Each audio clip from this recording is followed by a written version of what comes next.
name is Gabe Zolna. I wonder if the Las Vegas odd makers are taking any bets on the outcome as to what might happen with Benghazi and whether or not Obama will be able to skate.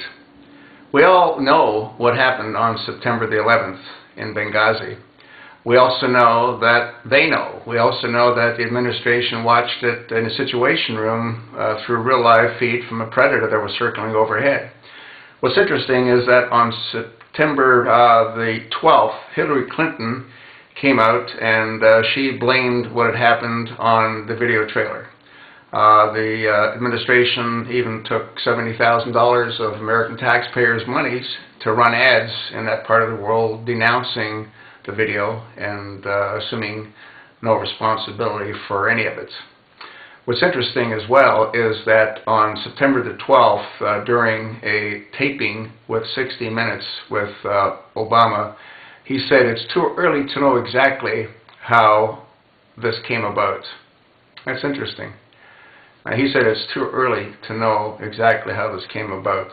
This reminds me of the Fort Hood situation when Major Nadal al-Assad went on his rampage, and as he was screaming Allah Akbar, and he's unloading his automatic, semi-automatic weapon, I think he killed 13 and he injured 35 or 34 Americans, soldiers, and the administration ruled that as workplace violence. And that happened in 2009, and there's still no resolution on the workplace violence as to what's going to happen to Major Nadal al-Assad. What's pretty amazing as well is that on September the 25th, while President Obama was addressing the United Nations, he came out and blamed the incident not once, not twice, not 3 times, not 4 times, not 5 times, but 6 times on that video trailer. He never once took any kind of responsibility for it. He never once admitted that it was a failure of his administration. He never once admitted that it was actually an al-Qaeda attack, a terrorist attack. And the American people all know that's exactly what it was. As a matter of fact, the very next day, General Petraeus sent the CIA report to the White House, and it clearly specified that, and he admitted to that during the closed-door hearings on November the 16th.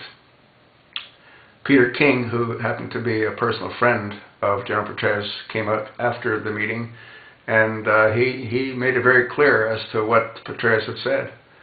The documents that the CIA submitted to the White House were changed, and then on September the 14th, General Petraeus held the party line, and the party line made no mention of al-Qaeda. It made no mention of a terrorist act. It did make mention that the incident took place as a result of the video. Well, that's all now no longer the case, and everyone in the world knows that to be no longer the case.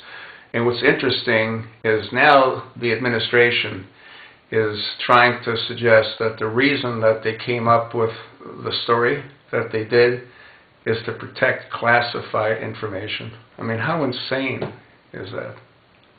Who in their right mind, would believe that that's why they changed that narrative? These people can get caught with their hands in a cookie jar and the smile of the milk on their lips and the chocolate chips between their teeth, and they'll say that what we see isn't real. They didn't take the cookies. They didn't drink the milk. I mean, that's no different than the administration now coming back and saying that, well, the reason they didn't tell the American people what really took place was because it was classified. No. The reason they didn't tell the American people what took place is because Obama wanted to remain in power, and the last thing that he wanted to have the American people know is that al-Qaeda is still active. And not only are they active, right now they control most of the Middle East. And what's really interesting is to see how Obama's going to get out of the pickle that he's in now with Israel. He cannot not support Israel, but then he also cannot support Israel. Sounds like a strange, somewhat of a dichotomy, but that's really where it's at. And it'll be interesting to see how it plays out. I think the people that are going to suffer are the Israelis, because they're not going to get help from the United States. They can't.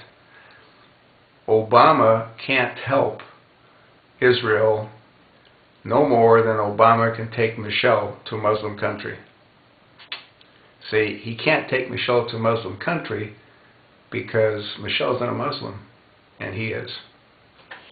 And that's why he can't help Israel. Sad, but true.